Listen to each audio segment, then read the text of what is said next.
नमस्ते, प्रणाम। मैं हूँ सोनामार यादव और मेरे साथ तबले पे हैं राम ध्यान भैया।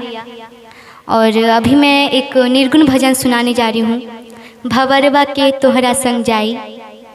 तो उम्मीद करती हूँ कि आप सबको पसंद आए और आप लोग को मेरा गीत अच्छा लगे तो लाइक कमेंट शेयर और मेरे पेज को फॉलो ज़रूर कीजिए। मेरा यूट्यूब चैनल है सोनामार द ऑफिशियल के नाम से, सोना म्यूज़िक वर्ल्ड के नाम से। तो आप लोग मेरे चैनल से जुड़ जाइए। और भैया का चैनल है तबला राम ध्यान गुप्ता के नाम से, तो उसको भी आप लोग सब्सक्राइब कीजिए और कमेंट करके आशीर्वाद जरूर दीजिए। तो आइए मैं आप सभी को सुनाती हूँ।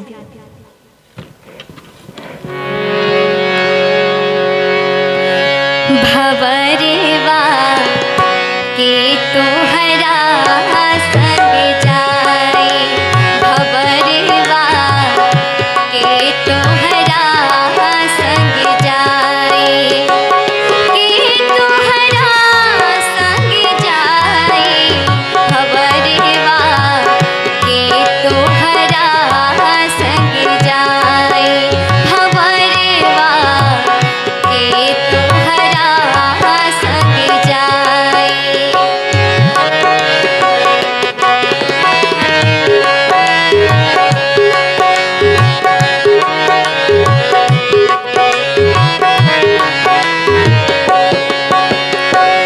आवे के बेरिया सबके हो जाने, दुआरा पे बाजेला बधाई बधाई, दुआरा पे बाजेला बधाई।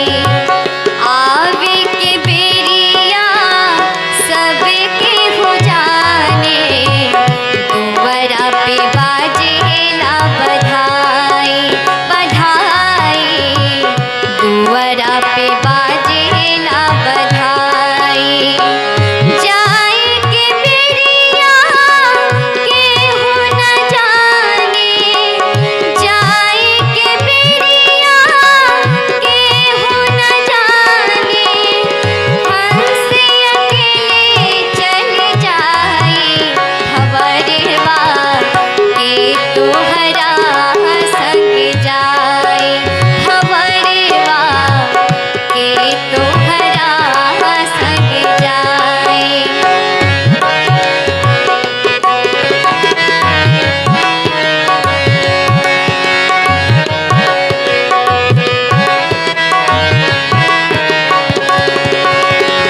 देहरी पकड़ के मेहरी रोवे, बाहा पकड़ी दोनों भाई हो भाई, बाहा पकड़ी दोनों भाई। देहरी पकड़ के मेहरी रोवे, बाहा पकड़ी दोनों भाई हो भाई, बाहा पकड़ी दोनों भाई।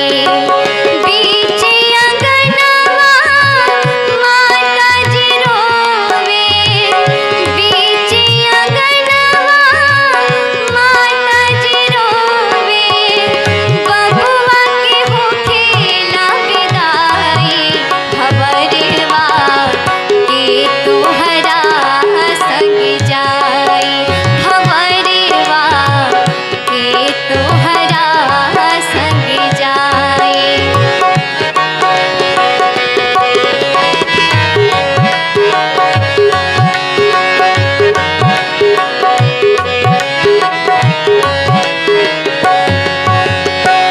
कहत कबीर सुना भाई साधु, संत गुरु शरण में जाई हो जाई, संत गुरु शरण में जाई।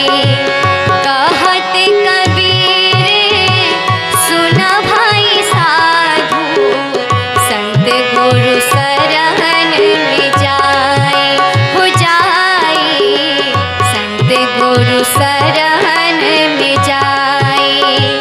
जो यहाँ पढ़ के अर्थ बताई है, जो यहाँ पढ़ के